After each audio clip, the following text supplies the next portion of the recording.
Hi ನಮಸ್ತೆ ಎಲ್ರಿಗೂ welcome back one more log. ಎಲ್ಲರೂ ಹೇಗಿದ್ದೀರಾ, ಚೆನ್ನಾಗಿದ್ದೀರಾ ಅಂತ ಅಂದ್ಕೊಂಡು ಈ ಲಾಗ್ನ ಸ್ಟಾರ್ಟ್ ಮಾಡ್ತಾ ಇದ್ದೀನಿ. ಹಾಗೆ ಲಾಸ್ಟ್ ಲಾಗಲ್ಲಿ ಏನು ನೋಡಿದ್ರಿ, ನಮ್ಮ ತಮ್ಮಂದೆಲ್ಲ ಪೂಜೆ ಎಲ್ಲ ಮಾಡಿದ್ವಲ್ಲ, ಸೊ ಅದ್ರ ಕಂಟಿನ್ಯೂಯೇಷನ್ ಪಾರ್ಟ್ ಇದು. ಅಂದರೆ ನೆಕ್ಸ್ಟ್ ಡೇ ಮಾರ್ನಿಂಗ್ ಹಾಗೆ ಕಂಟಿನ್ಯೂ ಲಾಗ್ಸ್ ಹೆಂಗೆ ಮಾಡ್ತಾ ಇದ್ದೀನಿ, ಸೊ ಹಾಗಾಗಿ ಹೇಳ್ತಾ ಇದ್ದೀನಿ.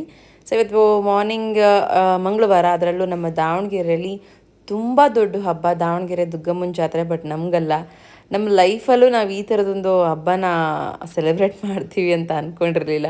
ಸೊ ಹೆಂಗಾಯಿತು ಏನು ಕತೆ ಪ್ರತಿಯೊಂದು ನಿಮ್ಮ ಜೊತೆ ಶೇರ್ ಮಾಡ್ಕೊತೀನಿ. ಬಟ್ ಮುಂಚೆನೇ ಹೇಳ್ತಾ ಇದ್ದೀನಿ, ಸೊ ಒಂದು ಸರಿನೂ ಈ ಥರದ್ದು ನಮ್ಮದು ಟೈಮ್ ಬರುತ್ತೆ ಅಂತ ಹೇಳಿ ಅಂದ್ಕೊಂಡಿರಲಿಲ್ಲ. ಅಂತ ಒಂದು ಕೆಟ್ಟ ಟೈಮ್ ಇದು. ಒಳ್ಳೆ ದಿನಗಳನ್ನು ಕೂಡ ನೋಡಿದ್ದೀವಿ, ಹಾಗೆ ಕೆಟ್ಟ ದಿನಗಳನ್ನು ಕೂಡ ನೋಡ್ತಾ ಇದ್ದೀವಿ. ಮುಂದೆ ಕೂಡ ಮತ್ತೆ ಒಳ್ಳೆ ದಿನಗಳು ಬರಬಹುದು, ಕೆಟ್ಟ ದಿನಗಳು ಬರಬಹುದು. ಯಾವುದಾದ್ರೂ ಕೂಡ ಅಕ್ಸೆಪ್ಟಬಲ್ ಆಗಿ ಇರಬೇಕು ಅನ್ನೋದು ಮಾತ್ರ ಮೈಂಡ್ ಸೆಟ್. ಇವತ್ತು ಮಂಗಳವಾರ ಆಗಿರೋದಕ್ಕೆ, ಅದರಲ್ಲೂ ಹಬ್ಬ ಆಗಿರೋದಕ್ಕೆ ಬೆಳಗ್ಗೆ ಎದ್ದು ಒಂದು ಸ್ವಲ್ಪ ಕೆಲಸಗಳನ್ನ ಮುಗಿಸ್ಕೊಂಡು ಇನ್ನು ಹನುಮಾನ್ ಚಾಲೀಸ ಹಾಕಿರ್ತೀನಿ. ಎವ್ರಿ ಮಾರ್ನಿಂಗ್ ಸಮ್ಟೈಮ್ಸ್ ಆಗುತ್ತೆ, ಬಟ್ ಮಂಗಳವಾರ ಶನಿವಾರ ಅಂತೂ ಕಂಪಲ್ಸರಿ ಹನುಮಾನ್ ಚಾಲೀಸ ಕೇಳಿನೇ ಮುಂದಕ್ಕೆ ಹೋಗೋದು. ಇನ್ನು ಜಯಂತ್ ಅವ್ರು ಏನಂತಿದ್ರು ಅಂದರೆ, ಮಜ್ಜಿಗೆಲಿ ಹಾಕೋದಕ್ಕೆ ಐಸ್ ಕ್ಯೂಬ್ಸ್ ಬೇಕು ಅಂತ ಹೇಳಿ ಚೊಂಬಲ್ಲಿ ನೀರು ತುಂಬಿಟ್ಟು ತೊಗೊಂಬಂದು ಸೀದಾ ಫ್ರಿಜ್ಜಲ್ಲಿ ಇಟ್ಟಿದ್ರು. ಚೊಂಬೆ ಇಟ್ಟಿದೆಯಲ್ಲ, ನಾನು ಆ್ಯಕ್ಚುಲಿ ಏನು ಐಸ್ ಪ್ಯಾಕ್ಸ್ ಮಾಡ್ತೀವಲ್ಲ ಆ ಥರದ್ದು ಸಿಲಿಕಾನಲ್ಲಿರುವಂಥದ್ದು, ಇದು ಪ್ಲಾಸ್ಟಿಕ್ ಅಲ್ಲ, ಸಿಲಿಕಾನಲ್ಲಿರುವಂಥದ್ದು ಪ್ಯಾಕ್ ಆಫ್ 4 ತರಿಸಿ ಇಟ್ಟು ಎಷ್ಟೋ ದಿನ ಆಯಿತು. ಸೊ ಅದನ್ನು ಯೂಸ್ ಮಾಡ್ಕೋಬೋದಲ್ಲ ಅಂತ ಹೇಳಿ ಅದರಲ್ಲಿ ನೀರನ್ನು ಫಿಲ್ ಮಾಡಿ ಇಕ್ತಾ ಇದ್ದೀನಿ. ಸೊ ಪ್ರತಿ ಸರಿ ಹೋಗುವಾಗ ತಗೊಂಡು ಹೋಗು ಅಂತ ಹೇಳಿ. ಹಾಗೆ ಮನೇಲಿ ಹಬ್ಬದ ವಾತಾವರಣ ಅಂತ ಏನಿಲ್ಲ, ಹಬ್ಬ ಸೆಲೆಬ್ರೇಷನ್ ಮಾಡಬೇಕು ಅಂತಲೂ ಕೂಡ ಏನು ಪ್ಲ್ಯಾನ್ ಇಲ್ಲ. ಇಡೀ ಊರಿಗೂರೇ ಹಬ್ಬ ಮಾಡ್ತಾ ಇದ್ರೆ ನನಗಂತರೂ ಹಬ್ಬ ಅನ್ನೋ ಒಂದು ಮೈಂಡ್ ಸೆಟ್ ಕೂಡ ಇಲ್ಲ. ಸೊ ಮುಂಚೆ ಹೆಂಗಿತ್ತು ಮೈಂಡು, ಏನೇನೆಲ್ಲ ಪ್ರಿಪ್ರೇಷನ್ ಮಾಡ್ತಿದ್ವಿ ಅದೆಲ್ಲದೂ ಕೂಡ ಹೇಳ್ತೀನಿ. ಆ್ಯಂಡ್ ಇವತ್ತು ಏನಂತಂದರೆ ಮಂಗಳವಾರ ಅಲ್ಲ ಅಂದ್ಕೊಂಡು ಕಸ ಹೊಡ್ಕೊಂಡು ಬೇಗ ಬೇಗ ನೆಲ ಒರೆಸ್ಕೊಂಡೆ. ಇನ್ನು ಮಕ್ಕಳಿಗೆ ಸ್ಕೂಲ್ ರಜಾ ಇತ್ತು, ಸೊ ಹಾಗಾಗಿ ಅವ್ರು 3 ಕೂಡ ಮಲ್ಕೊಂಡಿದ್ದಾರೆ. ಅಷ್ಟರೊಳಗಡೆ ನಾನು ಮನೆ ಕೆಲಸ ಎಲ್ಲ ಮುಗಿಸ್ಕೊತಾ ಇದ್ದೀನಿ. ಇನ್ನು 9 ಗಂಟೆ ಆಗೋಕ್ಕೆ ಬಂದಿರೋದ್ರಿಂದ ಇನ್ನೂ ಎದ್ದೇಳಲ್ಲ. ಆಲ್ಮೋಸ್ಟ್ 9:30 10 ಗಂಟೆಗೆ ಎದ್ದೇಳ್ತಾರೆ ಮಕ್ಕಳು, ಎಬ್ಸಿಲಿಲ್ಲ ಅಂದರೆ. ಇಲ್ಲಾಂದರೆ ಸ್ಕೂಲಿಗೆ ಹೋಗಬೇಕು ಅಂದರೆ ಬೆಳಗ್ಗೆ 8 ಗಂಟೆ ಒಳಗಡೆ ಎದ್ದು ಸ್ನಾನ ಎಲ್ಲ ರೆಡಿ ಮಾಡಿಕೊಂಡು ಯೂನಿಫಾರ್ಮ್ ಹಾಕ್ಕೊಂಡು ಸೋಫಾ ಮೇಲೆ ಕೂತಿರ್ತಾರೆ ಅವರಿಬ್ಬರು, ದೊಡ್ಡವರಿಬ್ಬರು. ಬಟ್ ಸಣ್ಣವಳು ಮಾತ್ರ ಮಲ್ಕೊಂಡಿರ್ತಾಳೆ. ಅವಳಿಗೆ ಯಾವಾಗ ಎಚ್ಚರ ಬರುತ್ತೋ ಅವಾಗ ಎದ್ದು ಹಾಲು ಕುಡಿದು ಇನ್ನೆದ್ದು ಬರ್ತಾಳೆ. ನಾನು ಮನೆ ಕೆಲಸ ಎಲ್ಲ ಮುಗಿಸ್ಕೊಳ್ಳೋದ್ರೊಳಗಡೆ ಜಯಂತ್ ಅವ್ರದ್ದು ಗಂಜಿ ಮತ್ತು ಮಜ್ಜಿಗೆ ಪ್ರತಿಯೊಂದನ್ನು ಕೂಡ ಪ್ರಿಪೇರ್ ಮಾಡಿಕೊಂಡ್ರು. ಹಾಗೆ ಏನಂತಂದರೆ ಜಯಂತ್ಗೆ ಸ್ವಲ್ಪ ಬಿಸ್ನೆಸ್ಸಲ್ಲಿ ಪ್ರಾಬ್ಲಮ್ ಫೇಸ್ ಮಾಡ್ತಿರೋದು ಏನಂತಂದರೆ ಪ್ಲೇಸ್ ಬಗ್ಗೆ. ನಾವಿವಾಗ ಒಂದು 2 ದಿನ ದುರ್ಗಮ್ಮನ ದೇವಸ್ಥಾನ ಹತ್ರ ಇಟ್ಟಿದ್ರು ಜಾತ್ರೆ ಟೈಮ್ ಅಂತ ಹೇಳಿ, ಬಟ್ ಅಲ್ಲಿ ಪ್ಲೇಸ್ ಮಾಡೋದಕ್ಕೆ ಕೊಡಲಿಲ್ಲ. ಆಯಿತು ಹೋದರೆ ಹೋಯ್ತು ಅಂತ ಹೇಳಿ ಮತ್ತೆ MCCB ಬ್ಲಾಕ್ ಹತ್ರ ವಾಟರ್ ಟ್ಯಾಂಕ್ ಪಾರ್ಕ್ ಹಿಂಭಾಗನೇ ಇಟ್ಟಿದ್ರು. ಅಲ್ಲಿ ಒಂದು ಸ್ವಲ್ಪ 2 ಡೇಸ್ಗೆ ತುಂಬ ಚೆನ್ನಾಗಿ ಅಡ್ಜಸ್ಟ್ ಆಯಿತು. ಬಟ್ ಅಲ್ಲಿ ಕೂಡ ಸಖತ್ ಗಲಾಟೆ ಮಾಡಿ, ಇಲ್ಲಿ ಇಕ್ಬೇಡಿ ನೀವು, ಇಕ್ಕಂಗಿಲ್ಲ ಅಂದರೆ ಇಕ್ಕಂಗಿಲ್ಲ ಅಂತ ಹೇಳಿ ಬೇರೆ ಬಿಸ್ನೆಸ್ ಅವರು ಅದಕ್ಕೂ ಕೂಡ ಒಂದು ಸ್ವಲ್ಪ ತುಂಬ ಪ್ರಾಬ್ಲಮ್ ಮಾಡಿದ್ರು. ಹಾಗೆ ನಾವು ಪರ್ಮಿಷನ್ ತೊಗೊಂಡು ಸ್ಟಾರ್ಟ್ ಮಾಡೋಣ ಅಂತ ಅಂದ್ಕೊಂಡು ಪರ್ಮಿಷನ್ಗೋಸ್ಕರನೂ ತುಂಬ ಜನರನ್ನ ವಿಚಾರಿಸಿ ಕೇಳಿ ಒಂದು ಸ್ವಲ್ಪ ಫೈಟ್ ಮಾಡಿದ್ರು ಕೂಡ ನೋ ಯೂಸ್. ಯಾರೂ ಏನೂ ಅಷ್ಟೊಂದು ಹೆಲ್ಪ್ ಮಾಡಲಿಲ್ಲ. ಹಾಗಾಗಿ ಲೀವ್ ಮಾಡಿದ್ರು. ಸೊ ಲೀವ್ ಮಾಡಿ ಒಂದು ಹಬ್ಬ ಮುಗಿದಾದ್ಮೇಲೆ ನೋಡೋಣ, ವೇಟ್ ಮಾಡೋಣ ಅಂತ ಹೇಳಿ ನಾವೇ ಹೇಳಿದ್ದಕ್ಕೆ ಅವರು ಇವತ್ತೊಂದು ದಿನ ಲಾಸ್ಟ್ ಮಾಡ್ಕೊಂಬರ್ತೀನಿ ಅಂತ ಹೇಳಿ ಇವತ್ತು ಹೋಗಿ ಮಾಡ್ಕೊಂಬರೋದಕ್ಕೆ ಅಂತ ಹೇಳಿ ಎಲ್ಲ ಪ್ರಿಪೇರ್ ಮಾಡಿಕೊಂಡು ಅವರೆಲ್ಲದನ್ನು ರೆಡಿ ಮಾಡ್ಕೊತಾ ಇದ್ರು. ಅಷ್ಟರೊಳಗಡೆ ನಾನು ಇದನ್ನೆಲ್ಲ ಕೆಲಸ ಮಾಡ್ಕೊತಾ ಇದ್ದೀನಿ. ಸೊ ಎಷ್ಟು ಹಿಂಸೆ ಅನಿಸುತ್ತೆ ಅಂತಂದರೆ, ಕನಸು ಕಟ್ಟಿ ಏನೋ ಮಾಡ್ತಿರ್ತಾರೆ, ಅದರಲ್ಲೂ ಚಿಕ್ಕದಾಗಿ, ತುಂಬ ದೊಡ್ಡದಾಗಿನೂ ಕೂಡ ಅಲ್ಲ, ಏನೋ ಮಾಡಬೇಕು ಅಂತ ಹೊರಟಾಗ ಈ ಥರದೊಂದು ಪ್ರಾಬ್ಲಮ್ ಆಯಿತು ಅಂತ ಹೇಳಿ ಮೈಂಡ್ ಅಪ್ಸೆಟ್ ಮಾಡ್ಕೊಳ್ಳೋ ಥರ ಮಾಡ್ತಿದ್ರು. ಬಟ್ ಹೇಳಿದ್ದು ಒಂದೇ, ಎಲ್ಲ ಒಂದು ಪ್ರಾಬ್ಲಮ್ಸ್ ಬರುತ್ತೆ. ಚಿಕ್ಕ ಬಿಸ್ನೆಸ್ ಅಂದರೆ ಚಿಕ್ಕ ಪ್ರಾಬ್ಲಮ್ಸು, ದೊಡ್ಡ ಬಿಸ್ನೆಸ್ ಅಂದರೆ ದೊಡ್ಡ ಪ್ರಾಬ್ಲಮ್ಸು. ಹಾಗೆ ಹೆಡ್ಏಕ್ಸ್ ಅಂತೂ ಇಲ್ಲ ಅನ್ನೋ ಥರ ಯಾವುದೂ ಬಿಸ್ನೆಸ್ ಇರಲ್ಲ. ಅದಕ್ಕೆ ನಾವು ಹಿಂಗೆ ಏನೇನು ಬೇಕು ಅದನ್ನೆಲ್ಲ ನಾವು ಪ್ರಿಪೇರ್ ಮಾಡ್ಕೊಳ್ಳೋದು ನಮ್ಮ ಜವಾಬ್ದಾರಿ ಅಂದಾಗ ಅದನ್ನು ಮಾಡ್ಕೊಳ್ಳೋ ಥರನೇ ಹೋಗಬೇಕು ಅಂತೆಲ್ಲ ಹೇಳಿದಾಗ ಅವರು ಕೂಡ ಟ್ರೈ ಮಾಡಿದ್ರು. ಅಟೆಂಡ್ ದ ಪಾಯಿಂಟ್ ಆಗಲಿಲ್ಲ ಅಂತಂದಾಗ ಬೇರೆ ರೀತಿಯಾಗಿ ಯೋಚನೆ ಮಾಡೋಣ ಅಂತ ಹೇಳಿದ್ದೆ. ಅದೇ ಥರನೇ ಇವಾಗ ಮತ್ತೆ ಬೇರೆ ಒಂದು ವ್ಯವಸ್ಥೆ ಮಾಡ್ಕೊಂಡಿದ್ದಾರೆ. ನೋಡೋಣ ಅದಾದರೂ ಸಕ್ಸಸ್ಫುಲ್ಲಿ ಆಗುತ್ತಾ ಅಂತ ವೇಟ್ ಮಾಡ್ತಿದ್ದೀವಿ. ಆ್ಯಂಡ್ ಇವತ್ತು ಸಿಂಪಲ್ ಆಗಿ ರಂಗೋಲಿ ಹಾಕ್ತಾ ಇದ್ದೀನಿ ಫ್ರೆಂಡ್ಸ್. ಅದೇನೋ ಗೊತ್ತಿಲ್ಲ, ಮನಸ್ಸಿಗೆ ತುಂಬ ಭಾರ, ಒಂಥರ ಏನೂ ಕಳೆನೇ ಇರಲಿಲ್ಲ, ಹಬ್ಬ ಮಾಡಬೇಕು ಅನ್ನೋ ಮನಸ್ಥಿತಿ ಕೂಡ ಇರಲಿಲ್ಲ. ಸೊ ಇವತ್ತು ಮಂಗಳವಾರ ಅಂತ ಅಂದ್ಕೊಂಡು ಸಿಂಪಲಾಗಿ ರಂಗೋಲಿ ಹಾಕ್ತಾ ಇದ್ದೀನಿ, ಬಿಟ್ಟರೆ ಹಬ್ಬ ಅಂತ ಅನ್ನಿಸ್ತಿಲ್ಲ. ಬಟ್ ಹೊರಗಡೆ ಜನನೆಲ್ಲ ನೋಡಿದಾಗ ಎಷ್ಟು ಸೆಲೆಬ್ರೇಷನ್ ಮಾಡ್ತಿದಾರಲ್ಲ, ಎಷ್ಟು ಚೆನ್ನಾಗಿದೆ ಅಲ್ಲ, ನಾವು ಹೀಗೆ ಇದ್ವಲ್ಲ ಅಂತೆಲ್ಲ ಅನಿಸುತ್ತೆ.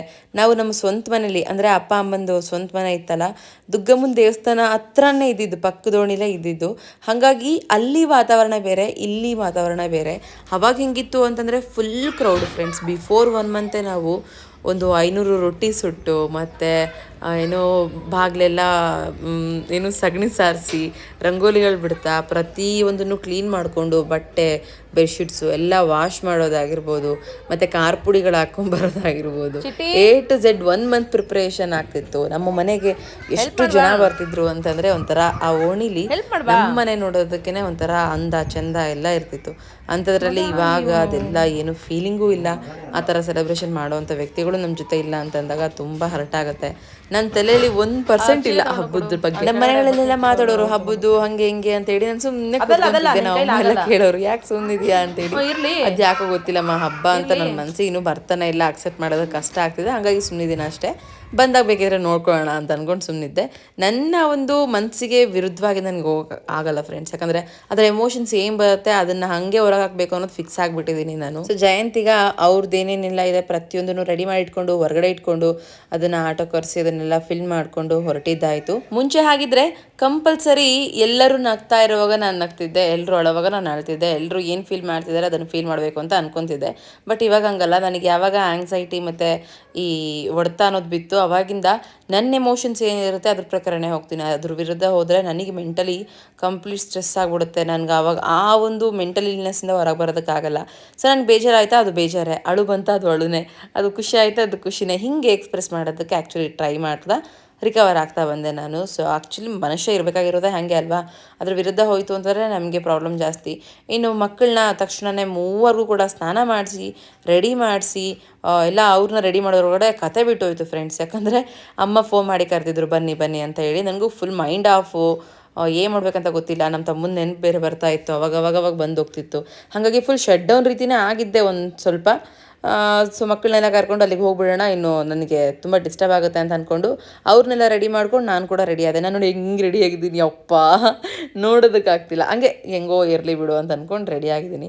ಸೊ ರೆಡಿಯಾಗಿ ದುರ್ಗಮ್ಮನ ಕುಂಕುಮ ಹಚ್ಕೊಂಡು ಸ್ವಲ್ಪ ಮನಸ್ಸಿಗೆ ಯಾಕೋ ಕಳವಳ ಜಾಸ್ತಿ ಆಗ್ತಾಯಿದೆ, ನೆಮ್ಮದಿ ಕೊಡು ಅಂತ ಹೇಳಿ ಬೇಡ್ಕೊಂಡು ಅಮ್ಮನ ಮನೆಗೆ ಹೊರಟ್ವಿ. ಸೊ ಏನು ಸೆಲೆಬ್ರೇಷನ್ ಇಲ್ಲ, ಹಾಗೆ ಏನು ಪ್ರಿಪ್ರೇಷನ್ ಇಲ್ಲ, ಮತ್ತು ತಲೆಯಲ್ಲಿ ಕೂಡ ಏನು ಮಾಡೋ ಅಂಥದ್ದು ಐಡಿಯಾ ಇಲ್ಲ. ತುಂಬ ಕಾಮಾಗಿ ತುಂಬ ಪೀಸ್ಫುಲ್ಲಾಗಿರೋಣ ಅಂತ ಪ್ರಯತ್ನ ಪಡ್ತಿದ್ದೆ. ಅಷ್ಟೊಳಗಡೆ ನಮ್ಮಮ್ಮ ಫೋನ್ ಮಾಡಿದ್ರು ಬೆಳಗ್ಗೆ ಫೋನ್ ಮಾಡಿ ಏನು ಮಾಡೋಣಮ್ಮ ಅಂತಂದ್ರು. ಅಮ್ಮ ಏನಿಲ್ಲ, ಹಬ್ಬ ಎಂಥದ್ದು ಇಲ್ಲಲ್ಲ, ಆರಾಮಾಗಿರೋಣ ಬಿಡು ಅಂತಂದರೆ ನಮ್ಮಮ್ಮ ಒಂದು ಮಾತಂದರು. ಏನಂದರು ಅಂತಂದರೆ, ಸೊ ನಮ್ಮ ಊರೇ ಹಬ್ಬ ಮಾಡ್ತಾಯಿದೆ, ನಾವು ಹಬ್ಬ ಇಲ್ಲ ಅಂತ ಅಂದ್ಕೊಂಡು ಸುಮ್ಮನೆ ಕೂತ್ಕೊಂಡ್ರೆ ನನ್ನ ಮೊಮ್ಮಕ್ಕಳು ಬೇರೆಯವ್ರ ಮನೇಲಿ ಹೋಗಿ ಊಟ ಮಾಡೋದಾ, ಅಟ್ಲೀಸ್ಟ್ ಮಕ್ಕಳಿದ್ದಾರೆ ಅಂತನಾದರೂ ನಾವು ಸೆಲೆಬ್ರೇಷನ್ ಮಾಡಬೇಕು ಅಂತ ಅಂದಿದಾಗ, ಮತ್ತು ಹೆಂಗೆ ಮಾಡ್ತೀಯ ಅಂತಂದಾಗ ಹೋಳಿಗೆ ಮಾಡ್ತೀನಿ ಅಂತಂದರು ನಮ್ಮಮ್ಮ. ನಂಗೆ ಅದು ತುಂಬ ಖುಷಿಯಾಗಿದ್ದು. ಯಾಕಂದರೆ ಅವ್ರದ್ದು ಪೇನ್ ಏನೇ ಇರಲಿ, ಅವ್ರ ಸಿಚುವೇಶನ್ ಏನೇ ಇರಲಿ, ಮಕ್ಕಳ ಬಗ್ಗೆ ಯೋಚನೆ ಮಾಡ್ತಾರಲ್ಲ ಅಟ್ಲೀಸ್ಟ್. ನಮ್ಮ ಮೊಮ್ಮಕ್ಕಳ ಬಗ್ಗೆ, ಅಯ್ಯೋ ನಮಗೂ ಮೊಮ್ಮಕ್ಕಳಿದ್ದಾರೆ, ಬೇರೆಯವ್ರ ಮನೆಗೆ ನಮ್ಮ ಮೊಮ್ಮಕ್ಕಳು ನೋಡಿ ಆಸೆ ಪಡಬಾರ್ದು ಅಂತ ಹೇಳಿ ನಮ್ಮಮ್ಮ ಅದು ಎಂಥ ಸಿಚುವೇಶನ್ ಇದ್ದರೂ ಎದ್ದು ರೆಡಿ ಮಾಡಿಬಿಡ್ತಾರೆ. ಯಾಕಂದರೆ ನಮ್ಮ ಚಿಟ್ಟಿಗೆ ಹೋಳಿಗೆ ಅಂದರೆ ತುಂಬ ಇಷ್ಟ. ನಾವು ಯಾರ ಮನೆಗೂ ಹೋಗಲ್ಲ ಅಂತಂದ್ರೂ ಅಟ್ಲೀಸ್ಟ್ ಎಲ್ಲರ ಮನೇಲಿ ಹೋಳಿಗೆ ಮಾಡಿದ್ದಾರೆ ಇವತ್ತು ಹಬ್ಬ ಅಂತಂದಾಗ ಮಕ್ಕಳು ಕೇಳ್ತಾರೆ ಸಹಜವಾಗಿ, ಇವತ್ತು ಹಬ್ಬನ ಮತ್ತು ನಮ್ಮ ಮನೇಲಿ ಯಾಕೆ ಮಾಡಿಲ್ಲ ಅಂತೇಳಿ. ಆ ಥರ ಕೇಳಿದಾಗ ಆಗೋ ನೋವಿಗಿಂತ ಮಾಡೋಣ ಅಂತ ಅಂದ್ಕೊಂಡು ನಾವು ಅಮ್ಮ ಕರೆಸಿ ಎಲ್ಲದೂ ಕೂಡ ರೆಡಿ ಮಾಡ್ತಾ ಇದ್ದಾರೆ. ಸೊ ಇನ್ನು ನಮ್ಮದು ಹಬ್ಬ ಪೂರ್ತಿ ನಾವು ಅಮ್ಮನ ಮನೇಲೇ, ಅಷ್ಟೇನು ಸಿಂಪಲ್ ಆಗಿಲ್ಲ, ಮತ್ತು ಯಾರ ಮನೆಗೂ ಕೂಡ ಹೋಗೋದಕ್ಕೆ ಮನಸ್ಸು ಬಂದಿಲ್ಲ. ತುಂಬ ಜನ ಫ್ರೆಂಡ್ಸ್ ಆ್ಯಂಡ್ ಫ್ಯಾಮಿಲಿ ಇದ್ದಾರೆ, ಮತ್ತು ಇನ್ವೈಟ್ ಕೂಡ ಮಾಡಿದ್ರು, ಕರೆದ್ರು ಎಷ್ಟೊಂದು ಸರಿ ಫೋನ್ ಮಾಡಿ. ಬಟ್ ನನಗೆ ಹೋಗೋದಕ್ಕೆ ಅಸ್ಸಲು ಮನಸ್ಸು ಬರಲಿಲ್ಲ. ಆ್ಯಂಡ್ ಅಮ್ಮನ ಮನೆ ಹತ್ರ ಅಕ್ಕನ ಮನೆ ಇದೆ, ಅಲ್ಲೇ ಹೋಗಲಿಲ್ಲ ನಾನು. ಹೋದೆ, ಸುಮ್ಮನೆ ಮಾತಾಡ್ಸ್ಕೊಂಡೆ, ಎಲ್ಲರೂ ಮಾತಾಡಿಸ್ದೆ, ಸೀದಾ ಬಂದೆ. ಊಟಕ್ಕೆ ಕರೆದ್ರು, ಊಟಕ್ಕೂ ಸಮೇತ ಅಲ್ಲಿ ನನಗೆ ಯಾಕೋ ಮನಸ್ಸು ಬರಲಿಲ್ಲ. ಹಾಗೆ ನನಗೆ ಮನಸ್ಸಿಲ್ಲ ಅಂದರೆ ಚಿಕ್ಕ ಕೆಲಸನೇ ಮಾಡಲ್ಲ ನಾನು. ಅದರಲ್ಲಿ ಈ ಥರದ್ದು ಯಾಕೋ ತುಂಬ ಇಕ್ಕಟ್ಟಲ್ಲಿದ್ದೆ ಫ್ರೆಂಡ್ಸ್. ಒಂದು 2 days or 3 days ಭಯಂಕರ ಇಕ್ಕಟ್ಟಲ್ಲಿದ್ದೆ. ನನ್ನ ಮನಸ್ಥಿತಿ ಯಾಕಂಗೆ ಇಕ್ಕಟ್ಟಾಯಿತು ಅಂತಲೇ ಗೊತ್ತಿಲ್ಲ, ಅಷ್ಟರ ಮಟ್ಟಿಗೆ ಇಕ್ಕಟ್ಟಾಗಿದ್ದು. ಇನ್ನು ಅಮ್ಮ ದೇವ್ರ ಪೂಜೆ ಎಲ್ಲ ಮಾಡ್ತಾಯಿದ್ರು. ಸೊ ನಾನಿಲ್ಲಿ ಕಟ್ಟಿನ ಸಾರೆಲ್ಲ ರೆಡಿ ಮಾಡ್ಕೊತಾ ಇದ್ದೀನಿ. ಫಸ್ಟು ಹೋಳಿಗೆ ಹಿಟ್ಟೆಲ್ಲ ನೆನೆಸಿಟ್ಟೆ, ಅದಾದಮೇಲೆ ಕಟ್ಟಿನ ಸಾರು ಮಾಡ್ತಾಯಿದ್ದೆ. ಫಸ್ಟ್ ಟೈಮ್ ನಾನು ಕಟ್ಟಿನ ಸಾರು ಮಾಡಿದ್ದು ಗೊತ್ತಾ, ಎಷ್ಟು ಚೆನ್ನಾಗಾಗಿತ್ತು. ಸೊ ಪರವಾಗಿಲ್ಲ, ಒಂದು ಸ್ವಲ್ಪ ಮಸಾಲೆ ಜಾಸ್ತಿ ಆಯಿತು ಅಂತಂದ್ರೂ ಟೇಸ್ಟ್ ಚೆನ್ನಾಗಿತ್ತು ಅಂತ ಎಲ್ಲರೂ ಹೇಳಿದ್ರು. ಅದಕ್ಕೆ ತುಂಬ ಖುಷಿ ಆಯಿತು. ಇನ್ನೊಂದು ಸರಿ ಮಾಡೋವಾಗ ಮಸಾಲೆ ಕಡಿಮೆ ಹಾಕಿ ಮಾಡ್ತೀನಿ. ಹಾಗೆ ಇನ್ನು ಸ್ವಲ್ಪ ಪಾತ್ರೆ ಇತ್ತು, ಸಿಂಕಲ್ಲಿ ಜಾಸ್ತಿ ಆಗಿಬಿಡುತ್ತೆ ಅಂತೇಳಿ ನಮ್ಮಮ್ಮ ಹೇಳಿದ್ದಕ್ಕೆ ಅಷ್ಟು ಪಾತ್ರೆಗಳೆಲ್ಲ ತೊಳಿತಾ ಇದ್ದೀನಿ. ಹಾಗೆ ಬಿಫೋರ್ ಹೆಂಗೆ ಅಂತಂದರೆ ನಮ್ಮ ಮನೇಲಿ ಎಷ್ಟು ಜನ ಬರ್ತಿದ್ರು ಅಂತಂದರೆ ನಮ್ಮ ಇಡೀ ಫ್ಯಾಮಿಲಿ ನಮ್ಮ ಮನೇಲಿ ಇರ್ತಿತ್ತು. ನಾವು ಸ್ವಂತ ಮನೇಲಿ ಮಾಡೋವಾಗ ಅಲ್ಲಿ ತುಂಬ ಸ್ಪೇಸ್ ಚೆನ್ನಾಗಿತ್ತು. ಒಂಥರ ಏನೋ ಬಡವ ರೀತಿ ಮನೆ ಇದ್ದರೂ ಕೂಡ ಪ್ರೀತಿಗೆ ಕಡಿಮೆ ಇರಲಿಲ್ಲ, ಸೆಲೆಬ್ರೇಷನ್ ಕಡಿಮೆ ಇರಲಿಲ್ಲ. ಈ ಥರ ಹಬ್ಬಗಳು ಬಂತು ಅಂತಂದರೆ ನಾವು ಫಸ್ಟ್ನೇ ದಿನ ಎಲ್ಲ ಸಿಹಿ ಮಾಡಿ ಅವತ್ತೊಂದು ಸ್ವಲ್ಪ ಜಾತ್ರೆಗೆಲ್ಲ ಹೋಗಿ ದೇವಸ್ಥಾನಕ್ಕೆಲ್ಲ ಹೋಗಿ ಬಂದು ಮತ್ತೆ ಅಷ್ಟ್ರೂ ತಿರುಗಿ ದಿನ ಮಟನ್ ಎಲ್ಲ ಮಾಡ್ತಾರಲ್ಲ ಅವತ್ತೆಲ್ಲ ಫುಲ್ಲು ಎಲ್ಲ ಊಟ ಮಾಡಿದ ತಕ್ಷಣ ಸಂಜೆ ಕಂಪಲ್ಸರಿ ಮೂವಿಗೆ ಹೋಗ್ತಿದ್ವಿ. ಕಂಪಲ್ಸರಿ ಮೂವಿಗೆ ಹೋಗೋದು, ಜಾತ್ರೆಗೆ ಹೋಗೋದು, ಒಂದೊಂದು ಸರಿ ಒಂದೊಂದು ರೌಂಡ್ ಜಾತ್ರೆಗೆ ಹೋಗೋದು, ಮಾವಂದ್ರು ಒಂದು ಸರಿ ಕರ್ಕೊಂಡು ಹೋಗ್ಬೇಕು, ಅಣ್ಣಂದ್ರು ಒಂದು ಸರಿ ಕರ್ಕೊಂಡು ಹೋಗ್ಬೇಕು, ಈ ಥರದ್ದೆಲ್ಲ ಪ್ಲ್ಯಾನ್ ಮಾಡ್ತಿದ್ವಿ. ಅಪ್ಪ ನೆನೆಸ್ಕೊಂಡ್ರೆ ಹೊಟ್ಟೆಲಿ ತುಂಬ ಸಂಕಟ ಆಗುತ್ತೆ. ಏನಂತಂದರೆ ಇವತ್ತೇನು ಟೈಮ್ ಇದೆ, ಇದೇ ಫೈನಲ್ ಟೈಮ್, ಮತ್ತು ನೆಕ್ಸ್ಟ್ ಟೈಮ್ ಇದ್ರೂ ಹೆಂಗೆ ಬರುತ್ತೆ ಅಂತ ಗೊತ್ತಿರಲ್ಲ. ಸೊ ಹಾಗಾಗಿ ಸಣ್ಣ ಸಣ್ಣ ಮೂಮೆಂಟ್ಸ್ಗಳನ್ನೂ ಎಂಜಾಯ್ ಮಾಡಬೇಕು. ಫೋಕಸ್ ಮಾಡಬೇಕಾಗಿರೋದು ನಾವು ನಮ್ಮ ಖುಷಿ ಮೇಲೆ. ನಮಗೆ ಏನು ಆರಾಮ್ ಅನಿಸುತ್ತೆ, ನಮಗೇನು ಖುಷಿ ಕೊಡುತ್ತೆ ಅದ್ರ ಮೇಲೆ ಫೋಕಸ್ ಮಾಡಬೇಕು. ಸೊ ಇದೊಂದು ಸ್ವಲ್ಪ ಕಲಿತಾ ಇದ್ದೀನಿ. ಬಿಕಾಸ್ ಟ್ರಕ್ ಆದಾಗಲಲ್ವ ನಮ್ಗೆ ಏನು ಮಾಡಬೇಕಂತ ಗೊತ್ತಾಗೋದು, ಆ ಥರ. ಇನ್ನು ಹೋಳಿಗೆ ಮಾಡೋದಕ್ಕೆ ನಮ್ಮ ಚಿಕ್ಕಮ್ಮ ಹೆಲ್ಪ್ ಮಾಡ್ತಾ ಇದ್ದಾರೆ ಅಮ್ಮಂಗೆ. ಗ್ಯಾಸ್ ಕಟ್ಟೆ ಮೇಲೆ ಇಟ್ಕೊಂಡು ಆಗಲ್ವಲ್ಲ, ಸೊ ಹಾಗಾಗಿ ಹೊರಗಡೆ ಹಾಲಲ್ಲಿ ಕುತ್ಕೊಂಡು ಹೋಳಿಗೆ ಮಾಡ್ತಾ ಇರೋದು. ಚೆನ್ನಾಗಿ ಅನಿಸುತ್ತೆ ಕುತ್ಕೊಂಡು ಮಾಡೋವಾಗ. ಅದರಲ್ಲೂ ಮಕ್ಕಳಂತೂ ಅಲ್ಲಿ ನೋಡಿ ಮೂವರು ಕುತ್ಕೊಂಡು ಅವರೇ ಮಾಡ್ತಿದ್ದಾರೆ ಅನ್ನೋ ರೇಂಜಿಗೆ. ಒಬ್ಬರು ಹಿಟ್ಟು ಹಿಡ್ಕೊಂಡು, ಒಬ್ಬರು ಹೂರಣ ಇಟ್ಕೊಂಡು ಆಟ ಆಡ್ಕೊತ ಕೂತ್ಕೊಂಡಿದ್ದಾರೆ. ಚಿಕ್ಕಮ್ಮ ಸ್ವಲ್ಪ ಹೆಲ್ಪ್ ಮಾಡಿದ್ರು. ಚಿಕ್ಕಮ್ಮನ ಮನೇಲೂ ಕೂಡ ತಂಗಿ ಮತ್ತು ತಮ್ಮ ಅಷ್ಟೇ ಇರೋದು, 3 ಜನ ಇರ್ತಾರೆ ಅವರು. ಅವರಿಬ್ಬರು ಇನ್ನೂ ಬಂದಿಲ್ಲ ಅಂತ ಅಂದ್ಕೊಂಡು ನಮ್ಮ ಚಿಕ್ಕಮ್ಮನೂ ಕೂಡ ಇಲ್ಲೇ ಫುಲ್ ಟೈಮ್ ಸ್ಪೆಂಡ್ ಮಾಡಿದ್ದು. ಇನ್ನು ಅಡುಗೆ ಎಲ್ಲ ಆಯಿತು ಫ್ರೆಂಡ್ಸ್. ಹೋಳಿಗೆ, ಕಟ್ಟಿನ ಸಾರು, ಅನ್ನ ಸಾರು ಊಟ ಮಾಡಿ ಸೀದಾ ಮನೆಗೆ ಬಂದು ಮಲ್ಕೊಂಡು ಬೆಳಗ್ಗೆ ಎದ್ದ ತಕ್ಷಣ ಒಂದು 10 ಗಂಟೆ ಆಗಿತ್ತು. ಸೊ 10 ಗಂಟೆ ಆಗೋದ್ರೊಳಗಡೆ ನಾನು ಇನ್ನು ಲೇಟಾಗಿ ಹೋಗೋಣ ಬಿಡು ಅಂತ ಅಂದ್ಕೊಂಡಿದ್ದೆ. ಅಮ್ಮ ಫೋನ್ ಮಾಡಿ ಎಷ್ಟೊತ್ತು ಬರ್ತೀರಾ, ಬರ್ರಿ ಬೇಗ ಬೇಗ, ಅಪ್ಪ ಆಲ್ರೆಡಿ ನಾನ್ ವೆಜ್ ಎಲ್ಲ ತಂದಿದ್ದಾರೆ ಅಂತ ಅಂದಿದ ತಕ್ಷಣ ಮತ್ತೆ ಒಂದು ಅರ್ಧ ಮುಕ್ಕಾಲು ಗಂಟೆಯಲ್ಲಿ ಇವ್ರನ್ನೆಲ್ಲ ಸ್ನಾನ ಮಾಡಿಕೊಂಡು ರೆಡಿ ಮಾಡಿಕೊಂಡು ನಾನು ಕೂಡ ಸ್ನಾನ ಮಾಡ್ಕೊಂಡು ರೆಡಿ ಆಗಿ ಅಮ್ಮನ ಮನೆ ಹತ್ರ ಹೊರಟೆ. ನಿನ್ನೆ ಹಾಕಿದ್ದ ಡ್ರೆಸ್ಸು ಸ್ವಲ್ಪ ಕೆಲಸ ಮಾಡೋದಕ್ಕೆ ಸರಿ ಹೋಗಲಿಲ್ಲ. ಹಾಗಾಗಿ ಇವತ್ತು ನೋಡಿ ಟೀ ಶರ್ಟು ಒಂದು ಇದು ಏನು ಟೀ ಶರ್ಟು ಮತ್ತು ಆರಾಮಾಗಿ ಪಲಾಸೋ ಪ್ಯಾಂಟ್ ಹಾಕೊಂಡ್ಬಿಟ್ಟೆ, ನನಗೆ ಅಲ್ಲಿ ಕೆಲಸ ಮಾಡೋದಕ್ಕೆ ಇನ್ನೂ ಫ್ರೀ ಆಗಿರ್ಬೇಕಂತ ಹೇಳಿ. ಸೊ ಇನ್ನಿಬ್ರಿಗೂ ಕೂಡ ಜಡೆ ಹಾಕ್ಕೊಂಡು ಇವಾಗ ರೆಡಿ ಮಾಡಿ ಕರ್ಕೊಂಡು ಹೋಗ್ತಾ ಇದ್ದೀನಿ. ಇವಳಂದ್ರೂ ಆ ಜುಟ್ಟು ಅನ್ನೋದೇ ಕೂರಲ್ಲ ಫ್ರೆಂಡ್ಸ್. ಅದು ಹೆಂಗೆ ಜುಟ್ಟು ಹಾಕಿದ್ರು ಕೂಡ ಅಳ್ಕೊಂಡ್ಬಿಟ್ಟಿರ್ತಾಳೆ. ಸೊ ಬೈದು ಹಾಕ್ತಿರ್ತೀನಿ. ಕಟಿಂಗ್ ಮಾಡಿಸು ಅಂತೇಳಿ ಎಲ್ಲರೂ ಅಂತಾರೆ, ಬಟ್ ನನಗಿಲ್ಲ. ಹೆಣ್ಮಕ್ಳಿಗೆ ಕಟಿಂಗ್ ಮಾಡಿಸ್ಬಾರ್ದು, ನನಗೆ ಇಷ್ಟನೇ ಆಗಲ್ಲ. ಇನ್ನೂ ಡಿಸೈನ್ ಜಡೆ ಹಾಕ್ಬೇಕು ನಾನು ಅವಳಿಗೆ, ಅಷ್ಟು ಕನಸು ಕಾಣ್ತೀನಿ. ಹೆಂಗೆ ಕಟಿಂಗ್ ಮಾಡಿಸ್ಲಿ? ಅದರಲ್ಲಿ ನಮ್ಮ ಮಿಟ್ಟು ಕೂದಲಿದ್ರೇ ತುಂಬ ಚೆನ್ನಾಗಿ ಕಾಣೋದು. ಫಸ್ಟೇ ಸಣ್ಣ ಮುಖದವಳು ಅವಳು, ಕೂದಲಿದ್ರೇ ಒಂದು ಸ್ವಲ್ಪ ಹಂಗೋ ಹಿಂಗೋ ಚೆನ್ನಾಗಿ ಕಾಣಿಸ್ತಾಳೆ. ಇಲ್ಲಾಂದರೆ ಅದೂ ಇಲ್ಲ, ಹಾಗಾಗಿ ಕಟಿಂಗ್ ಮಾಡಿಸಲ್ಲ. ಮತ್ತು ಅದರಲ್ಲೂ ಅವಳಿಗೆ ಏನು ಗೊತ್ತಾ, ಜುಟ್ಟು ಹಾಕೋದಕ್ಕಿಂತ ಜಡೆ ಹಾಕ್ಬೇಕಂತೆ. ತುಂಬ ಇಷ್ಟಪಡ್ತಾಳೆ ಜಡೆನ, 2 ಜಡೆನ. ಸೊ ಅದಕ್ಕೆ ಸುಮ್ಮನೆ ಬಿಟ್ಬಿಟ್ಟಿದ್ದೀನಿ. ಇನ್ನು ರೆಡಿ ಆಯಿತು. ನಮ್ಮ ಪುಟಾಣಿಗಳ ಜೊತೆ ರೆಡಿಯಾಗಿ ಒಂದು ಸ್ವಲ್ಪ ಹೊತ್ತು ಆಟ ಆಡಿ, ಅಂದರೆ ಛತ್ರಿ ಹಿಡ್ಕೊಂಡು ಆಟ ಆಡ್ತಾಯಿದ್ರು. ಸೊ ಅವರಿಬ್ಬರನ್ನೂ ಕೂಡ ಆಟ ಆಡಿಸಿ ಒಂದೆರಡು ಫೋಟೋ ತೆಗೆದು ಅಮ್ಮನ ಮನೆ ಕಡೆ ಹೊರಟ್ವಿ. ಅವಳು ಸ್ಟೈಲ್ ನೋಡಿ ನಗು ಅಂದರೆ ನಗ್ತಾಳೆ, ಫೋಸ್ ಕೊಡು ಅಂದರೆ ಫೋಸ್ ಕೊಡ್ತಾಳೆ. ಏನು ತರಲೆ ಇದ್ದಾಳೆ ಫ್ರೆಂಡ್ಸ್, ಏನು ಸಖತ್ ಮೈಂಡ್ ಇದೆ ಅವಳಿಗೆ ಅಂತಂದರೆ. ಅವಳ ಆಟಗಳು ನೋಡಿ ನೋಡಿ ನೋಡಿ ನನಗಂತೂ ತುಂಬ ಖುಷಿಯಾಗುತ್ತೆ. ತುಂಬ ಆಟ ಆಡ್ತೀನಿ, ಅಷ್ಟೇ ಎಂಜಾಯ್ ಮಾಡ್ತೀನಿ ಅವಳ ಜೊತೆ. ನಮ್ಮ ಮಿಂಚು ಇದ್ಬಿಟ್ರೆ ಸಾಕು ನನಗೆ. ಹಂಗೆ ಮಿಟ್ಟು ಏನು ಕಡಿಮೆ ಇಲ್ಲ, ಬಟ್ ಮಿಂಚು ಸಣ್ಣವಳಲ್ಲ, ಅದಕ್ಕೆ ಅವಳ ಮೇಲೆ ಪ್ರೀತಿ ಜಾಸ್ತಿ ಆಗುತ್ತೆ. ಮತ್ತು ಮನೇಲಿ ಎಲ್ಲರೂ ಮುದ್ದಾಡ್ತಾಳೆ ಅವಳೊಂಥರ ತಾಯಿ ಥರ ಇದ್ದಾಳೆ ನಮಗೆಲ್ರಿಗೂ. ಎಲ್ಲರೂ ಜಯಂತ್ಗೆ, ನನಗೆ, ಅವ್ರ ಅಣ್ಣಂಗೆ, ಅವ್ರ ಅಕ್ಕಂಗೆ ಎಷ್ಟು ಚೆನ್ನಾಗಿ ಮುದ್ದಾಡ್ತಾಳೆ ಅಂದರೆ. ಜಗಳ ಏನಿಲ್ಲ ನಮ್ಮ ಮನೇಲಿ, ಜಾಸ್ತಿ ಜಗಳ ಇಲ್ಲ. ಅವಾಗವಾಗ ಕಿತ್ಮಿಗಳು ಮಾಡ್ತಾರೆ, ಅವಾಗವಾಗ ಬೀಳ್ತವೆ ಹೊಡ್ತಾ ಅಷ್ಟೇ. ಅದು ಬಿಟ್ಟರೆ ಸಿಂಪ್ಲಿ. ಇನ್ನು ಹೋದ್ವಿ, ಮನೆಗೆ ಹೋಗಿದ ತಕ್ಷಣ ನಿನ್ನೆ ರಾತ್ರಿ ಉಳಿದಿರುವಂಥ ಹೋಳಿಗೆ ಮತ್ತು ಪಲ್ಯ, ಅನ್ನ ಸಾರು ಎಲ್ಲ ಕೂಡ ತಿಂತಾಯಿದ್ದೀವಿ. ಫಸ್ಟ್ ಊಟ ಮಾಡಿ ದೆನ್ ಕೆಲಸ ಸ್ಟಾರ್ಟ್ ಮಾಡ್ಕೊಳ್ಳೋಣ ಅಂತ ಅಂದ್ಕೊಂಡು. ನನ್ನ ಮುಖ ನೋಡ್ತಿದ್ರೆ ಅನ್ಸುತ್ತೆ ನನಗೆ ಯಾವ ಲೆವೆಲ್ಗೆ ಲೆಸ್ ಇಂಟ್ರೆಸ್ಟಲ್ಲಿ ಇದ್ದೀನಲ್ಲ ನಾನು ಅಂತ ಹೇಳಿ. ಹೌದು, ಹಾಗೆ ಇದ್ದಿದ್ದು ಅನಿಸುತ್ತೆ. ನನಗೂ ಸೆಲೆಬ್ರೇಷನ್ ಮಾಡಬೇಕು, ಎಲ್ಲರೂ ಇರೋ ಥರ ಇರಬೇಕು ಖುಷಿಯಾಗಿ ಅಂತೇಳಿ. ಅದ್ಯಾಕೋ ಮನಸ್ಸು ಒಪ್ಪದೇ ಇದ್ದಾಗ ಅದ್ರ ವಿರುದ್ಧ ಹೋದ್ರೂ ನನಗೆ ಉಸಿರು ಕಟ್ದಂಗೆ ಆಗುತ್ತೆ. ಅದಕ್ಕೆ ಅದು ಹೆಂಗಿದೇನೋ ಹಾಗೆ ಹೋಗ್ಬಿಡೋಣ ಅಂತ. ಸೊ ಇನ್ನು ನಾವು ಕೆಲಸಕ್ಕೆ ಇಳಿದಿದ್ದಾಯಿತು. ಏನು ಕೆಲಸಕ್ಕೆ ಅಂದರೆ ಫಸ್ಟ್ ಒಂದಷ್ಟು ಇರೋವಂಥ ಸಾಮಾನುಗಳೆಲ್ಲ ತೊಳೆದು ಬಿಡೋಣ ಅಂತ ಹೇಳಿ ಸ್ಟೈಲಾಗಿ ಅಡುಗೆ ಮನೆಗೆ ಹೋಗಿ ಪಾತ್ರೆ ತೊಳೆಯೋದಕ್ಕೆ ಸ್ಟಾರ್ಟ್ ಮಾಡ್ತಾಯಿದ್ದೀನಿ. ಸೊ ನಾನು ನಮ್ಮಮ್ಮರ ಮನೇಲಿ ಪಾತ್ರೆ ತೊಳಿಬೇಕು ಅಂದರೆ ನನಗೆ ಹಾಡಂದ್ರೂ ಕಂಪಲ್ಸರಿ ಇರಬೇಕು, ಇಲ್ಲಾಂದರೆ ಕೈ ಮುಂದಕ್ಕೆ ಹೋಗಲ್ಲ. ಪಾತ್ರೆ ಎಲ್ಲ ನಾನು ತೊಳಿತಾ ಇದ್ದರೆ ಇನ್ನೂ ಒಂದು ಕಡೆ ಕುತ್ಕೊಂಡು ಜಯಂತ್ ಮತ್ತು ನಮ್ಮಪ್ಪ ಅದೆಲ್ಲ ಏನು ಮಾಡ್ತಿದ್ರು ಅಂದರೆ ಕ್ಲೀನ್ ಮಾಡ್ತಾ ಇದ್ದಾರೆ. ಚಿಕನ್, ಮಟನ್ ಮತ್ತು ಏನು ಬೋಟಿ ಗೊತ್ತಾ? ತುಂಬ ಜನ ಲಿಂಗಾಯತರಿದ್ದರೆ ಸಾರಿ, ವೆಜಿಟೇರಿಯನ್ಸ್ ಇದ್ದರೆ ಇದು ಆ್ಯಕ್ಚುಲಿ ನಾನ್ ವೆಜ್ ಹಬ್ಬ ನಮ್ಮ ದಾವಣಗೆರೆಯಲ್ಲಿ, ದೊಡ್ಡ ಹಬ್ಬ. ಸೊ ಅದೆಲ್ಲ ಕ್ಲೀನ್ ಮಾಡ್ತಾ ಇದ್ದಾರೆ.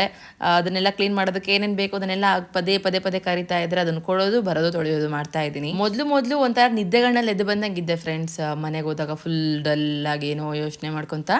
ಅದಾದಮೇಲೆ ನಮ್ಮಮ್ಮ ಮತ್ತು ನಮ್ಮಪ್ಪ ಅವರೆಲ್ಲ ಸ್ವಲ್ಪ ಮಕ್ಕಳಿಗೋಸ್ಕರ ಏನೋ ಮಾಡಬೇಕು ಅಂತ ಹೇಳಿ ಏನೋ ಫುಲ್ ಹ್ಯಾಪಿಲಿ ಓಡಾಡುವಾಗ ನನಗೊಂದು ಸ್ವಲ್ಪ ಅನ್ನಿಸ್ತು. ಅವರೇ ದೊಡ್ಡವರಾಗಿ ಈ ಥರ ಎಲ್ಲ ಇದ್ದಾರೆ, ನಾವು ಇದನ್ನೆಲ್ಲ ಅಂದ್ಕೊಂಡು ಏನೇನೋ ಯೋಚನೆ ಮಾಡ್ಕೊತ ಈ ಥರ ಕೂರಬಾರ್ದು ಅಂತೇಳಿ ದೆನ್ ನಿಧಾನಕ್ಕೆ ರಿಯಲೈಸ್ ಮಾಡಿಕೊಂಡು ನಾನು ಹ್ಯಾಪಿಯಾಗಿದ್ದೆ. ಮನೇಲೇ ಇದ್ರೂ ಪರವಾಗಿಲ್ಲ, ಸ್ವಲ್ಪ ಮೈಂಡ್ ರಿಲ್ಯಾಕ್ಸ್ಡ್ ಆಗಿ ನನ್ನ ಪಾಡಿ ನಾನು ಕೆಲಸ ಮಾಡಿಕೊಂಡು, ಅಡುಗೆ ಮಾಡಿಕೊಂಡು, ಊಟ ಮಾಡಿಕೊಂಡು ಕೆಲವೊಂದಷ್ಟು ಎಡಿಟ್ಸ್ ಅದು ಇದು ಅಂತ ಅಂದ್ಕೊಂಡು ಕೂತ್ಕೊಂಡು ಮಾಡ್ಕೊತಾ ಇದ್ದೆ. ಇನ್ನು ಜಯಂತ್ ಪದೇ ಪದೇ ಬರೋರು, ನನಗೆ ಮಾತಾಡ್ಸೋರು, ನನ್ನ ಹತ್ರ ಬೈಸ್ಕೊಳ್ಳೋರು ಹೋಗೋರು. ಮತ್ತು ಇನ್ನು ನಮ್ಮ ಮನೆಯಲ್ಲಿ ಚಿಮ್ನಿಲಿ ಲೈಟ್ ಬರುತ್ತೆ, ಹಿಂಗೆ ಜಸ್ಟ್ ವೈಪ್ ಮಾಡಿದ್ರೆ ಸಾಕು ಕೈಯಿಂದ. ಅದ್ರ ಜೊತೆ ಒಂದು ಸ್ವಲ್ಪ ಹೊತ್ತು ಆಟ ಆಡಿದ್ರು. ಅಷ್ಟೊಂದು ಆಟ ಆಡ್ತೀಯಲ್ಲ, ಬಾ ಇಲ್ಲಿ ಸ್ವಲ್ಪ ಪಾತ್ರೆ ತೊಬಾಕು ಅಂತ ಹೇಳಿದ್ದಕ್ಕೆ, ನಮ್ಮ ಮನೇಲೂ ನಾನೇ ಮಾಡ್ತೀನಿ, ಇಲ್ಲೂ ನಾನೇ ಮಾಡಬೇಕಾ, ಬರಲ್ಲ ಅಂತ ಅಂದರು. ಬಾ ಮಮ್ಮಿ ಪ್ಲೀಸ್, ಜಾಸ್ತಿ ಇದ್ದಾವೆ, ಮತ್ತು ಜಾಸ್ತಿ ಆಗಿಬಿಟ್ರೆ ಸಿಂಕಲ್ಲಿ ತೊಳೆಯೋದಕ್ಕಾಗಲ್ಲ, ಎಲ್ಲದೂ ಕೂಡ ಬಚ್ಚಲಿಗೆ ಹೋಗ್ಬೇಕಾಗುತ್ತೆ. ಅಲ್ಲಿ ಯಾರು ಇಟ್ಕೊಂಡು ತೊಳಿತಾರೆ, ಬೇಗ ಬೇಗ ಬಾಯಿಲಿ ಪೂರ್ತಿ ಕ್ಲೀನ್ ಮಾಡ್ತೀನಿ ಅಂದ ತಕ್ಷಣ ಎಲ್ಲದೂ ಕೂಡ ದೊಬ್ಬಾಕೊಟ್ಟು ನನಗೆ ಮತ್ತೆ ಹೋಗಿ ಮತ್ತೆ ಮಸಾಲೆ ಜೋಡಿಸೋದಕ್ಕೆ ಅಂತ ಕೂತ್ಕೊಂಡಿದ್ರು. ಕೊಬ್ಬರಿ ಎಲ್ಲ ಹೊರ್ಕೊಟ್ರೆ ನಾನು ಇನ್ನು ಪಾತ್ರೆ ತೊಳೆದು ಮಸಾಲೆ ಜೋಡ್ಸೋಕೆ ಬರ್ತೀನಿ, ಇಲ್ಲಾಂದರೆ ಬರಲ್ಲ ನೋಡು ಅಂತ. ನಮ್ಮ ಇಡೀ ಫ್ಯಾಮಿಲಿಲಿ ಅಂದರೆ ನಮ್ಮ ಅಪ್ಪ ನಮ್ಮ ಅಮ್ಮ ಅಷ್ಟೇ ಅಲ್ಲ, ನಮ್ಮ ಅಕ್ಕಂದರು, ನಮ್ಮ ಚಿಕ್ಕಮ್ಮರು, ಅವರು ಇವರು ಎಲ್ಲ ಎಷ್ಟು ಜನ ಇದ್ದೀವೋ ಅಷ್ಟು ಜನರಲ್ಲೂ ಕೂಡ ನಮ್ಮಿಬ್ಬರನ್ನು ತುಂಬ ಇಷ್ಟಪಡ್ತಾರೆ. ಯಾಕಂದರೆ ನಾವಿಬ್ಬರು ಯಾವಾಗಲೂ ಹಿಂಗೇ ಕೆಲಸ ಮಾಡ್ಕೊಂಡು ಬಂದುಬಿಟ್ಟಿದ್ದೀವಿ. ಮದುವೆ ಆದಾಗಿಂದನೂ ಅಷ್ಟೇ, ಒಬ್ಬರೊಂದು ಕೆಲಸ ಮಾಡ್ತಿದ್ರೆ ಇನ್ನೊಬ್ಬರೊಂದು ಕೆಲಸ ಮಾಡ್ತಿರ್ತೀವಿ. ಆ್ಯಂಡ್ ನನಗಿಂತ ಜಾಸ್ತಿ ಜವಾಬ್ದಾರಿ ತಗೊಳ್ಳೋದು ನಮ್ಮ ಜಯಂತೆ ಮನೆ ಕೆಲಸದ ವಿಚಾರಕ್ಕೆ. ಇನ್ನು ಬೇರೆ ವಿಚಾರಗಳೆಲ್ಲ ನಮ್ಮ ಜಯಂತಿಗಿಂತ ಜಾಸ್ತಿ ಜವಾಬ್ದಾರಿ ನಾನು ತೊಗೊತೀನಿ, ಹಂಗಾಗ್ಬಿಟ್ಟಿದೆ ನಮ್ಮದು. ಇನ್ನು ಪಾತ್ರೆ ಎಲ್ಲ ತೊಳೆದಾಯಿತು, ಅದರೆಲ್ಲ ಕ್ಲೀನ್ ಮಾಡಿಕೊಟ್ಟೆ. ನಮ್ಮಮ್ಮ ಒಂದು ಕಡೆ ಇದು ನೋಡಿ ಬೋಟಿ, ಇದು ಸೊ ಬೋಟಿ ಅಂತ ಕರೀತಾರೆ, ಅದು ಒಂದು ಕಡೆ ಇನ್ನು ಮಟನ್ ಆಲ್ರೆಡಿ ಬೇಯಿಸಿಟ್ಟಿದ್ದಾರೆ. ಇನ್ನೊಂದು ಕಡೆ ಇಲ್ಲಿ ಮಸಾಲೆ ಎಲ್ಲ ರೆಡಿ ಮಾಡಿಟ್ಟಿದ್ದೀನಿ. ಇದನ್ನು ಇವಾಗ ಮಿಕ್ಸಿಗೆ ಹಾಕೋಬೇಕು. ಈ ಮಸಾಲೆ ಬಂದು ಮಟನ್ ಸಾರಿಗೆ ಹಾಕೋದು ನಮ್ಮ ಅಮ್ಮನೇ ರೆಡಿ ಮಾಡ್ತಾರೆ. ನಮ್ಮ ಅಮ್ಮಂಗೆ ಹೊರಗಡೆಯಿಂದ ತರೋವಂಥ ಮಸಾಲೆಗಳು ಯಾವುದು ಇಷ್ಟ ಆಗಲ್ಲ. ಅದು ಎಷ್ಟೇ ಪರ್ಫೆಕ್ಟ್ ಇದ್ರೂ ನಮ್ಮ ಅಮ್ಮನ ಪ್ರಕಾರ ಅದು ಕಡಿಮೆನೇ, ಬಟ್ ಅಡುಗೆ ಮಾತ್ರ ಸಖತ್ ಮಾಡ್ತಾರೆ. ನಮ್ಮ ಅಮ್ಮನ ಟೇಸ್ಟ್, ಕೈ ರುಚಿ ಮುಂದೆ ನಮಗೆ ಬೇರೆ ಯಾರ್ದು ಇಷ್ಟ ಆಗಲ್ಲ. ಆಲ್ರೆಡಿ ಅದು ಸೆಟ್ ಆಗಿಬಿಟ್ಟಿದೆ. ಹಾಗೆ ಈ ನಾನ್ ವೆಜ್ ಊಟ ನಮ್ಮ ಮನೇಲಿ ಯಾರು ಬಂದು ಊಟ ಮಾಡಿದ್ರು ಕೂಡ ಬೆಸ್ಟ್ ಅಂತ ಹೇಳೋಗ್ತಾರೆ. ಆ ಥರದೊಂದು ಫೀಡ್ಬ್ಯಾಕ್ ಸಿಗುತ್ತೆ ನಮ್ಮ ಅಮ್ಮಂಗೆ. ಬಿಫೋರೆಲ್ಲ ಎಲ್ಲಿ ಹೋದ್ರೂ ಕೂಡ ನಮ್ಮ ಅಮ್ಮಂದೇ ಅಡುಗೆ, ಎಲ್ಲಿ ಹೋದ್ರೂ ನಮ್ಮ ಅಮ್ಮಂದೇ ಕೆಲಸ. ಬಟ್ ಯಾವಾಗ ಆಪ್ರೇಷನ್ ಎಲ್ಲ ಆಗಿ ಲಾಸ್ಟ್ ಇಯರಿಂದ ವೀಕ್ ಆದರೂ ಅವಾಗಿಂದ ಆಲ್ಮೋಸ್ಟ್ ಹೊರಗಡೆ ಹೋದರೆ ಏನು ಮಾಡಲ್ಲ, ಬಟ್ ಮನೇಲಿದ್ದರೂ ಕೂಡ ಮಾಡ್ತಿರ್ತಾರೆ, ಇದನ್ನೆಲ್ಲ ಮಾಡ್ತಾರೆ. ನಾನು ಅಂತಿರ್ತೀನಿ, ಯಾಕಮ್ಮ ನಿನಗೆ ಇಷ್ಟು ಇಂಟ್ರೆಸ್ಟು, ಸುಮ್ಮನೆ ಯಾಕೆ ಇದನ್ನೆಲ್ಲ ತಡ್ಕೊತೀಯ, ಆರಾಮಾಗಿರ್ಬೋದಲ್ವಾ ಅಂತೇಳಿ. ಇಲ್ಲ, ಮಕ್ಕಳಿದ್ದಾರೆ, ನಮ್ಮ ಮಕ್ಕಳು ಇನ್ಕ್ಲೂಡಿಂಗ್ ನಮಗೂ ಹೇಳ್ತಾರೆ ನಮ್ಮಮ್ಮ, ನಾವು ಕೂಡ ಬೇರೆಯವ್ರ ಮನೆಗೆ ಹೋಗಿ ಆಸೆ ಪಡಬಾರ್ದು. ಸೊ ಮನೇಲಿ ಇದ್ದೀವಿ ಅಂತಂದರೆ ಈ ಎಲ್ಲದೂ ಕೂಡ ಇಲ್ಲೇ ಸಿಗಬೇಕು, ಬೇಕಿದ್ರೆ ಹೊರಗಡೆ ಎಕ್ಸ್ಟ್ರಾ ಹೋಗಿ ತಿನ್ಬನ್ನಿ, ಆದರೆ ಆಸೆ ಮಾತ್ರ ಪಡಬಾರ್ದು ನನ್ನ ಮಕ್ಕಳು ಅಂತ ನಮ್ಮ ಅಮ್ಮನ ಮೈಂಡ್ ಸೆಟ್ ಅದು. ಹಾಗಾಗಿ ಏನೇ ರಿಸ್ಕ್ ಇರಲಿ, ಅವ್ರಿಗೆ ಏನೇ ಹುಷಾರಿಲ್ಲ ಅಂದ್ರೂ ಹಾಗೆ ಲವಲವಿಕೆಯಿಂದ ಎಲ್ಲ ಕೆಲಸ ಮಾಡ್ಕೊಳ್ಳೋದು, ಎಲ್ಲ ಅಡುಗೆ ಮಾಡೋದು ಎಲ್ಲ ಮಾಡ್ತಿರ್ತಾರೆ. ಇನ್ನು ನಾನು ಜಯಂತ್ ಬ್ಯುಸಿಯಾಗಿ ಕೂತ್ಕೊಂಡು ನಾನು ಬೆಳ್ಳುಳ್ಳಿ ಸುಲಿತಾ ಇದ್ದೀನಿ. ಜಯಂತ್ ಒಂದು ಕಡೆಯಿಂದ ಕೊಬ್ಬರಿ ಎಚ್ತಾ ಇದ್ದಾರೆ. ನಾನು ಕೆಲಸ ಮಾಡೋದ್ರ ನಡುವೆ ಅವಾಗ ಫೋನ್ ಹಿಡ್ಕೊತಿದ್ದೆ, ತಡಿ ಇಂಪಾರ್ಟೆಂಟ್ ಕೆಲಸ ಏನೋ ಇದೆ ಅಂತೇಳಿ. ಹೌದು, ಇರುತ್ತೆ ಇಂಪಾರ್ಟೆಂಟ್ ಕೆಲಸ, ಏನಾದರೂ ಬಂದಿದ್ದರೆ ನೋಟಿಫಿಕೇಷನ್ಸ್ ಅದು ಇದು ಪ್ರಮೋಷನ್ಸ್ದೆಲ್ಲ ಮಾತಾಡ್ತಿರ್ತೀನಲ್ಲ, ಇರುತ್ತೆ. ಬಟ್ ಜಯಂತ್ ಅವಾಗ ಬೈತಾನೆ ಇರ್ತಿದ್ರು, ನಾನು ಅದನ್ನೇ ಕೆಲಸ ಮಾಡ್ತಿದ್ದೆ. ಬಟ್ ಕೆಲವೊಮ್ಮೆ ನೆನೆಸ್ಕೊತಾ ಇದ್ರೆ ತುಂಬ ಬೇಜಾರಾಗ್ತಿತ್ತು. ಅಯ್ಯೋ ಹೆಂಗಿತ್ತಲ್ಲ ಅವಾಗೆಲ್ಲ ನಮ್ಮದು ಲೈಫು, ಹೆಂಗೆ ಸೆಲೆಬ್ರೇಷನ್ ಮಾಡ್ತಿದ್ವಿ, ಇವಾಗ ಯಾಕೆ ಹಿಂಗಿದೆ, ಅದನ್ನೆಲ್ಲ ನೆನೆಸ್ಕೊತಿದ್ವಿ. ಮತ್ತು ಹಾಗೆ ಕಮ್ ಬ್ಯಾಕ್, ಇರಲಿ ಬಿಡಿ, ಇವಾಗ ಹಿಂಗೆ ಇಟ್ಟಿದ್ದಾನೆ ದೇವರು, ಸೊ ಹಿಂಗೆ ಇರಲಿ, ನೆಕ್ಸ್ಟ್ ಇಯರ್ ನೋಡ್ಕೊಳ್ಳೋಣಂತೆ ಚೆನ್ನಾಗಿದ್ದರೆ ಅಂತೇಳಿ. ಬಟ್ ನನಗೆ ನೆಕ್ಸ್ಟ್ ಇಯರ್ ಒಂದು ಕನಸಿದೆ. ಸೊ ನಾನು ಕೂಡ ಹಬ್ಬ ಮಾಡಬೇಕು, ಅದು ನಮ್ಮ ಮನೇಲೇ, ಅದು ನಾನು ಲೀಸ್ಗೆ ಹೋಗಿರುವಂಥ ಮನೇಲಿ. ಸ್ವಂತ ಮನೆ ಅನ್ನೋದಿನ್ನೂ ತಲೆಯಲ್ಲಿಲ್ಲ, ನೋಡೋಣಂತೆ ನೆಕ್ಸ್ಟ್. ಬಟ್ ಪ್ರೆಸೆಂಟ್ ಮಾತ್ರ ತುಂಬ ಮನಸ್ಸು ಹಾತೊರಿತಾ ಇರೋದು ಅಂತಂದರೆ ಲೀಸ್ಗೆ ಹೋಗಬೇಕು ಅಂತ. ಯಾಕಂದರೆ ನೆಕ್ಸ್ಟ್ ಸ್ಟೆಪ್ ಅದೇ ಅಲ್ವಾ, ನಾವು ದೊಡ್ಡದು ಯೋಚನೆ ಮಾಡೋದಕ್ಕಿಂತ ನೆಕ್ಸ್ಟ್ ಏನಿದೆ ಅಂತಲೇ ಯೋಚನೆ ಮಾಡಬೇಕು. ಹಾಗಾಗಿ ಅದಕ್ಕೋಸ್ಕರ ಎಲ್ಲ ಪ್ಲ್ಯಾನ್ ಮಾಡ್ತಾಯಿದ್ದೀನಿ. ಹಾಗೇನಾದರೂ ಆಯಿತು ಅಂತಂದರೆ ಲೀಸ್ಗೆ ಹೋಗಿರೋ ಮನೆಯಲ್ಲಿ ಗ್ರ್ಯಾಂಡಾಗಿ ನಮ್ಮ ಅಪ್ಪನ ಅಮ್ಮನ್ನೇ ಅಲ್ಲಿ ಕರೆಸ್ಕೊಂಡು ಚೆನ್ನಾಗಿ ಹಬ್ಬ ಮಾಡಬೇಕು ಅನ್ನೋ ಆಸೆ ಇದೆ. ಆ ದೇವ್ರನ್ನ ಯಾವಾಗಲೂ ಅದನ್ನೇ ಬೇಡ್ಕೊತೀನಿ. ಫೈನಾನ್ಷಿಯಲಿ ಇನ್ನೊಂದು ಸ್ವಲ್ಪ ಬೆಟರ್ ಆಗಬೇಕು. ಆಲ್ಮೋಸ್ಟ್ 2026 ಹಾಫ್ ಇಯರ್ ಆಗೋದ್ರೊಳಗಡೆ ನನ್ನ ಪ್ಲಾನಿಂಗ್ ಪ್ರಕಾರ ಫೈನಾನ್ಷಿಯಲಿ ಬೆಟರ್ ಆಗೋವಂಥ ಚಾನ್ಸಸ್ ಎಲ್ಲ ಇದೆ ಫ್ರೆಂಡ್ಸ್. ಅದಕ್ಕೋಸ್ಕರನೇ ಎಲ್ಲದೂ ಕೂಡ ರೆಡಿ ಮಾಡಿ ಇಟ್ಟಿದ್ದೀನಿ ಆ್ಯಂಡ್ ವೇಟ್ ಕೂಡ ಮಾಡ್ತಾ ಇದ್ದೀನಿ. ಸೊ ಹಾಗಾಗಿ ಅದಾಗಿದ ತಕ್ಷಣ ನೆಕ್ಸ್ಟ್ ಪ್ಲ್ಯಾನ್ ನನಗೆ ಲೀಸ್ಗೆ ಹೋಗಬೇಕು ಅಂತ ಹೇಳಿ. ಇಷ್ಟೊಂದು ಜಾಣಿ ಏನು ಇರಲಿಲ್ಲ ನಾನು ಫೈನಾನ್ಷಿಯಲಿ.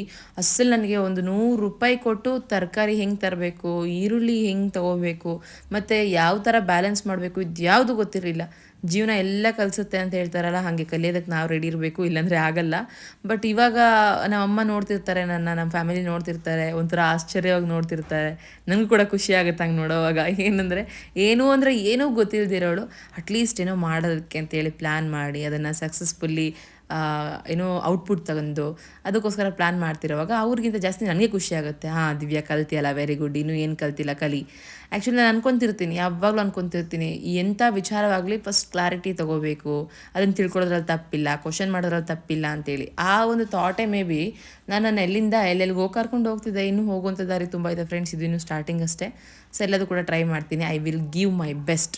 ಯಾವಾಗಲೂ ನನ್ನ ಬೆಸ್ಟ್ನ ನಾನು ಕೊಡಬೇಕು ಅಂತ ಟ್ರೈ ಮಾಡ್ತಿರ್ತೀನಿ. ಅದಕ್ಕೋಸ್ಕರನೇ ಫೈಟ್ ಕೂಡ ಮಾಡ್ತೀನಿ. ಹಾಗೆ ನಂದು ಮೈಂಡ್ ಸೆಟ್ ಬಂದು ಇನ್ನು ಮಸಾಲೆ ಎಲ್ಲ ಜೋಡಿಸ್ಕೊಂಡಿದ್ದಾಯಿತು. ಈಗ ಫುಲ್ ಆಫ್ ಕ್ಲೀನಿಂಗ್ ಬೇಗ ಬೇಗ ಊಟ ಮಾಡಿ ಮಲ್ಕೊಂಬಿಡೋಣ ಅನ್ನೋ ಪ್ಲಾನ್ ಇತ್ತು ಗೊತ್ತಾ ಆ್ಯಕ್ಚುಲಿ. ಹೌದು, ರೆಸ್ಟ್ ಮಾಡಬೇಕು ಅಂತ ಹೇಳಿ, ಬಟ್ ಸಡನ್ನಾಗಿ ಒಂದು ಎಡಿಟ್ ಮಾಡಬೇಕು ಅಂತೇಳಿ ಮನೆಗೆ ಹೋಗಬೇಕು ಅಂತ ಎಲ್ಲ ಕ್ಲೀನ್ ಮಾಡ್ಕೊಡ್ತಾ ಇದ್ದೀನಿ. ಇವರೆಲ್ಲ ಆಲ್ರೆಡಿ ಅರ್ಧಂಬರ್ಧ ಅಡುಗೆನೇ ಮುಗಿಸ್ಬಿಟ್ಟಿದ್ದಾರೆ ಫ್ರೆಂಡ್ಸ್. ನಾವೆಲ್ಲ ಮಸಾಲೆ ರೆಡಿ ಮಾಡಿಕೊಟ್ರೆ ನಮ್ಮಮ್ಮ ಬೇಗ ಬೇಗ ಫಸ್ಟ್ ಎಲ್ಲ ಕುದಿಸ್ಕೊಂಡು ದೆನ್ ಎಲ್ಲ ರುಬ್ಕೊಂಡು ಅದಾಗಿ ಎಲ್ಲದೂ ಕೂಡ ಅಡುಗೆ ಆಯಿತು. ನಮಗೇನು ಅಡುಗೆ ಹಚ್ಚಲ್ಲ, ಯಾಕಂದರೆ ನಾವು ಅಡುಗೆ ಮಾಡೋವಂಥ ದೊಡ್ಡವರಲ್ಲ, ನಾವಿನ್ನು ಚಿಕ್ಕವರು. ಅದಕ್ಕೆ ನಾನ್ ವೆಜ್ ಏನೇ ಇದ್ದರೂ ಕೂಡ ನಮ್ಮ ಅಮ್ಮನೇ ಮಾಡೋದು. ಇಲ್ಲಿ ನೋಡಿ ನಮ್ಮಮ್ಮ ಮಾಡ್ತಿದ್ದಾರೆ ಅಂತ ಅಂದ್ಕೊಂಡೆ. ನಮ್ಮಮ್ಮ ಇಲ್ಲಿ ಮಿಕ್ಸಿಲಿ ಮಸಾಲೆ ರೆಡಿ ಮಾಡ್ಕೊಡ್ತಾ ಇದ್ದಾರೆ. ನಮ್ಮಪ್ಪ ಆ್ಯಕ್ಚುಲಿ ಮಾಡ್ತಿರೋದು. ಅಯ್ಯೋ, ನಮ್ಮಪ್ಪ ಎಂಥ ಒಳ್ಳೆ ಚೆಫ್ ಗೊತ್ತಾ. ಮಟನ್ ನಾನ್ ವೆಜ್ ಮಾಡಿದ್ರಲ್ಲಂತೂ ಮಸ್ತ್. ನಮ್ಮಪ್ಪ ಮಾಡಿದ್ರೆ ನಮ್ಮ ಮನೇಲಿ ಅಷ್ಟು ಹೊಟ್ಟೆ ತುಂಬ ಊಟ ಮಾಡಿರ್ತೀವಿ. ನಮ್ಮಮ್ಮ ಮಾಡಿದ್ರೂ ಊಟ ಮಾಡ್ತೀವಿ ಹೊಟ್ಟೆ ತುಂಬ, ಬಟ್ ನಮ್ಮಪ್ಪ ಮಾಡಿದ್ರೆ ಸ್ವಲ್ಪ ಆಸೆ ಜಾಸ್ತಿ ನಮಗೆ. ಅಷ್ಟು ಟೇಸ್ಟಿ ಆಗುತ್ತೆ ಅವ್ರ ಕೈಯಲ್ಲಿ, ಅಷ್ಟು ಚೆನ್ನಾಗಿ ಮಾಡ್ತಾರೆ. ನಿಜವಾಗ್ಲೂ ತುಂಬ ಚೆನ್ನಾಗಿ ಮಾಡ್ತಾರೆ. ಚಿಕನ್ ಅಂತೂ ಯಾರು ಬಂದ್ರೂ ನಮ್ಮ ಮನೆಗೆ ಅವತ್ತು ಊಟ ಮಾಡಿದ್ರು ಅಂತಂದರೆ ಕೇಳಿದ್ರು ಅಂತಲೇ ಅರ್ಥ ಯಾರು ಅಡುಗೆ ಮಾಡಿದ್ದು ಅಂತ. ಈವನ್ ನಮ್ಮ ಚಿಟ್ಟಿ ಇದನ್ನಲ್ಲ, ಕೆಲವೊಮ್ಮೆ ಚಿಕನ್ ತಿಂದಾದ್ಮೇಲೆ ಯಾರು ಮಾಡಿದ್ದು ಅಂತ ಸಡನ್ನಾಗಿ ಕೇಳ್ತಾನೆ. ನಮ್ಮಮ್ಮ ಅಲ್ಲಿಗೆ ಬೈಯೋದಕ್ಕೆ ಸ್ಟಾರ್ಟ್ ಮಾಡ್ತಾರೆ. ಯಾಕೆ ನಾನು ಮಾಡಿದಾಗ ಯಾಕೆ ಹಿಂಗೆನಲ್ಲ ನೀನು, ನಿಮ್ಮ ತಾತ ಮಾಡಿದಾಗ ಯಾಕೆ ಹಿಂಗೆ ಕೇಳ್ತೀಯ ಅಂತ. ಅದು ಒಂಥರ ಚೆನ್ನಾಗಿರುತ್ತೆ. ಸೊ ಇದು ನಮ್ಮಮ್ಮ ರೆಡಿ ಮಾಡಿರೋ ಒಂದು ಸಾಂಬಾರು ಪುಡಿ ಅಂತೆ, ಅದನ್ನೇ ಹಾಕು ಅಂತ ಹೇಳಿ ಕೂರಿಸಿ ಹಾಕ್ತಿದ್ದಾರೆ. ಅದಕ್ಕೆ ಲೆಕ್ಕಾಚಾರ ಮಾಡ್ಕೊತಿದ್ದಾರೆ. ನಮ್ಮೊಂದು ಈ ಥರದ ಮೈಂಡ್ಸೆಟ್, ಚೆನ್ನಾಗಿ ಆಗ್ಬೇಕು ಅಡುಗೆ, ಅದಕ್ಕೆ ನಾನೇ ಪ್ರಿಪ್ರೇಷನ್ ಮಾಡ್ತೀನಿ ಅಂತ. ಇನ್ನು ನಮ್ಮಪ್ಪ ಎಲ್ಲ ಮಸಾಲೆ ಗಿಸಾಲೆಲ್ಲ ರೆಡಿ ಮಾಡಿಕೊಂಡು ಇಬ್ಬರು ಸೇರಿಕೊಂಡು ನೀಟಾಗಿ ಅಡುಗೆ ಮಾಡ್ತಿದ್ದಾರೆ. ಈ ಥರ ನೋಡೋಕೆ ಎಷ್ಟು ಚೆನ್ನಾಗಿರುತ್ತಲ್ಲ. ಅವರಿಬ್ಬರು ಅಡುಗೆ ಮಾಡ್ತಾಯಿದ್ರೆ ಸೂಪರ್ ಅನ್ಸುತ್ತೆ ನಮಗೆ. ಚೆನ್ನಾಗಿರುತ್ತೆ. ಕಾನ್ವರ್ಸೇಷನ್ ಅಂತೂ ಇನ್ನೂ ಸಖತ್ತಿರುತ್ತೆ. ಫುಲ್ ಒಬ್ರನ್ನೊಬ್ರು ಕಾಲು ಎಳಿತಿರ್ತಾರೆ, ಒಬ್ರಿಗೊಬ್ರು ಬೈತಿರ್ತಾರೆ. ಒಬ್ರದ್ದೊಬ್ರು ಅಕ್ಸೆಪ್ಟ್ ಮಾಡೋದೇ ಇಲ್ಲ. ಗಂಡ ಹೆಂಡತಿ ಅಂದ್ರೇ ಹಂಗೆ. ಈವನ್ ನಾವು ಕೂಡ ಅಷ್ಟೇ. ಜಯಂತ್ ಮಾಡೋದನ್ನು ನಾನು 1% ಕೂಡ ಅಕ್ಸೆಪ್ಟ್ ಮಾಡಲ್ಲ ಗೊತ್ತಾ. ಬಟ್ ನಾನು ಮಾಡೋದನ್ನು ಜಯಂತ್ 100% ಅಕ್ಸೆಪ್ಟ್ ಮಾಡಲೇಬೇಕು, ಇಲ್ಲಾಂದರೆ ಅದಕ್ಕೂ ವಾದ ಮಾಡ್ತಿರ್ತೀನಿ ನಾನು. ಬಿಫೋರ್ ಹಂಗೆ ಇರಲಿಲ್ಲ, ಬಟ್ ಇವಾಗ ಇತ್ತೀಚೆಗೆ ಹಾಗೆ ಇರೋದು. ಇನ್ನು ಮಕ್ಕಳು ಅವ್ರು ಪಾಡಿ ಅವ್ರು ಆಟ ಆಡ್ತಿದ್ದಾರೆ. ಚೆಂದ ಅನಿಸ್ತಿತ್ತು. ನಾವೇ ಸಿಂಪಲಾಗಿ ಮನೇಲಿ ಇಷ್ಟು ಜನ, ಒಂಥರ ಪೀಸ್ ಆಫ್ ಮೈಂಡ್. ಆ್ಯಕ್ಚುಲಿ ಇವಳು ನೋಡಿ ಏನು ಮಾಡ್ತಾಳೆ ಗೊತ್ತಾ, ಬಂದು ಹಾರ್ಟ್ ತೋರಿಸ್ತಾ ಇದ್ದಾಳೆ. ನನಗೆ ಗೊತ್ತೇ ಆಗಲಿಲ್ಲ ಫಸ್ಟು. ಅದಾದ್ಮೇಲೆ ಏನು ಮಾಡ್ತಿದ್ದೆ ಅಂತಂದಾಗ ಅವ್ರ ಅಕ್ಕ ತೋರಿಸಿದ್ಲು, ಹಿಂಗೆ ಮಾಡ್ತಿದ್ದಾಳಮ್ಮ ಅಂತೇಳಿ. ಹೊಸ ಹೊಸ ಆಟಗಳು, ಹೊಸ ಸೋಗಳೆಲ್ಲ ಕಲಿತಿದ್ದಾಳೆ ಮೇಡಮ್ ಅವರು. ಆಮೇಲೆ ಸುಮಾರು ಹೊತ್ತಾದ್ಮೇಲೆ ಇನ್ನು ಊಟಕ್ಕೆ ಕೂತ್ಕೊಂಡ್ವಿ ಸೀದಾ. ಆಲ್ರೆಡಿ ನಮ್ಮದು ಅಡುಗೆ ಎಲ್ಲ ಆಯಿತು. ಮಧ್ಯಾಹ್ನ ಹೊತ್ತಿಗೆ ಗೆಸ್ಟ್ಗಳು ನಾವೇ, ಅಡುಗೆ ಮಾಡಿದ್ದು ನಾವೇ, ಊಟ ಮಾಡೋದು ನಾವೇ, ಹಾಗಾಗಿತ್ತು. ಸೊ ಹಾಗಾಗಿ ನಾವಪ್ಪ ಒಳಗಡೆ ಕೂತ್ಕೊಂಡು ಸ್ವಲ್ಪ ತಗೊತಿದ್ದಾರೆ, ಅದಕ್ಕೆ ಆ ಥರ ಹೈಡ್ ಆಗಿದ್ದಾರೆ. ಇನ್ನು ನಾವು ಕೂತ್ಕೊಂಡು ಊಟ ಮಾಡ್ತಾ ಇದ್ದೀವಿ. ಟೇಸ್ಟ್ ಅಂತೂ ಸಖತ್ತಿತ್ತು ಫ್ರೆಂಡ್ಸ್, ಏನು ಚೆನ್ನಾಗಿತ್ತು ಗೊತ್ತಾ. ಹಾಗೆ ಇನ್ನು ಊಟ ಮಾಡಿ ಮುಗಿಸ್ಕೊಂಡು ಮಕ್ಕಳೆಲ್ಲ ರೆಸ್ಟ್ ಮಾಡ್ತಾ ಇದ್ರು. ಅಪ್ಪ ಅಮ್ಮ ಎಲ್ಲ ಆರಾಮಾಗಿ ರೆಸ್ಟ್ ಮಾಡಿ ಅಂತ ಹೇಳಿದ್ದೆ. ಹಾಗಾಗಿ ಅಲ್ಲಿ ಒಂದು ಸ್ವಲ್ಪ ಹೊತ್ತಿದ್ದು ಮತ್ತೆ ನಮ್ಮ ಅಕ್ಕರ ಮನೆ ಕರ್ಕೊಂಡು ಹೋದ್ರು. ಅಲ್ಲಿಗೆ ನಾನು ಶೂಟ್ ಮಾಡಲಿಲ್ಲ. ಅಲ್ಲಿ ಒಂದು ಸ್ವಲ್ಪ ಹೊತ್ತು ಮಾತಾಡಿ ಯಾಕೋ ಅಲ್ಲೂ ಇರೋದಕ್ಕೆ ಅಷ್ಟು ಮನಸ್ಸು ಬರಲಿಲ್ಲ. ಬಂದುಬಿಟ್ಟೆ ನಾನು. ಬಂದು ಅಮ್ಮನ ಮನೇಲಿ ಸ್ವಲ್ಪ ಹೊತ್ತಿದ್ದು ಸೀದಾ ಇವಾಗ ಮನೆಗೆ ಬಂದು ಒಂದಿಷ್ಟು ಎಡಿಟಿಂಗ್ ಕೆಲಸ ಇದ್ವು, ಅದನ್ನೆಲ್ಲ ಮುಗಿಸ್ಕೊಂಡು ಇನ್ನೇನು ಪಾಚ್ಕೊಳ್ಳೋದೇ ಕೆಲಸ ಬಿಟ್ಟರೆ ಏನೂ ಇಲ್ಲ. ಇದಿಷ್ಟು ಆಗಿತ್ತು ನಮ್ಮ simple. No celebration, no headache, no ಏನೂ ಇಲ್ಲ. No no no nothing else ಅಂತಾರಲ್ಲ ಹಾಗೆ. ಮನಸ್ಸಿಗೆ ಒಂದು ಸ್ವಲ್ಪ ಬೇಜಾರಾಯಿತು ಅಂದರೆ ಮನುಷ್ಯ ಯಾವುದನ್ನು ಅಕ್ಸೆಪ್ಟ್ ಮಾಡೋದಕ್ಕಾಗಲ್ಲ. ಸೊ ಅದನ್ನು ಅದ್ರ ಪಾಡಿಗೆ ಅದು ಬಿಟ್ಬಿಡ್ಬೇಕು. ತಾನೇ ಫ್ಲೋ ಹೋಗ್ತಿರುತ್ತೆ, ಸರಿಯಾಗೋಂಥ ಟೈಮಿಗೆ ಆಗ್ತಿರುತ್ತೆ ಅಂತೇಳಿ ಅದ್ರ ವಿರುದ್ಧ ಹೋದರೆ ನಮಗೆ ಡೇಂಜರ್ ಅದು. ಸೊ ಹಾಗಾಗಿ ಇದಿಷ್ಟು ಈ ಥರ ಶೇರ್ ಮಾಡಿಕೊಂಡೆ. ಐ ಹೋಪ್ ನಿಮಗೆಲ್ಲ ಇಷ್ಟ ಆಗಿದೆ ಅಂತ ಅನ್ಕೊತೀನಿ. ಇದಿಷ್ಟು ನಮ್ಮ ಸಿಂಪಲ್ ಹಬ್ಬ. ನೋಡೋಣ ಮುಂದಿನ ವರ್ಷ ಆಯಿತು, ಸಾಧ್ಯ ಆಯಿತು ಅಂದರೆ ಗ್ರ್ಯಾಂಡಾಗಿ ಮಾಡೋಣಂತೆ. ಸೊ ಈ ಲಾಗ್ ಇಷ್ಟ ಆಗಿದ್ರೆ ಒಂದೊಂದು ಲೈಕ್ ಮಾಡಿ, ಮತ್ತು ನಿಮ್ಗೆ ಏನು ಅನಿಸ್ತು ಅಂತೇಳಿ ಕಮೆಂಟ್ ಮೂಲಕ ಶೇರ್ ಮಾಡ್ಕೊಳ್ಳಿ. ಹಾಗೆ ನಮ್ಮ ಚಾನಲ್ನ ಇನ್ನೂ ಯಾರಾದ್ರು ಸಬ್ಸ್ಕ್ರೈಬ್ ಮಾಡ್ಕೊಳ್ಳೋದು ಮರ್ತಿದ್ರೆ ಸೊ ಪ್ಲೀಸ್ ಈಗಲೇ ಸಬ್ಸ್ಕ್ರೈಬ್ ಮಾಡ್ಕೊಳ್ಳಿ. ಮತ್ತೆ ನೆಕ್ಸ್ಟ್ ಲಾಗಲ್ಲಿ ಸಿಗ್ತೀನಿ. ನೆಕ್ಸ್ಟ್ ಲಾಗ್ ಅಂತೂ ಸಖತ್ interesting vlog. Keep watching, keep supporting. Thank you, bye.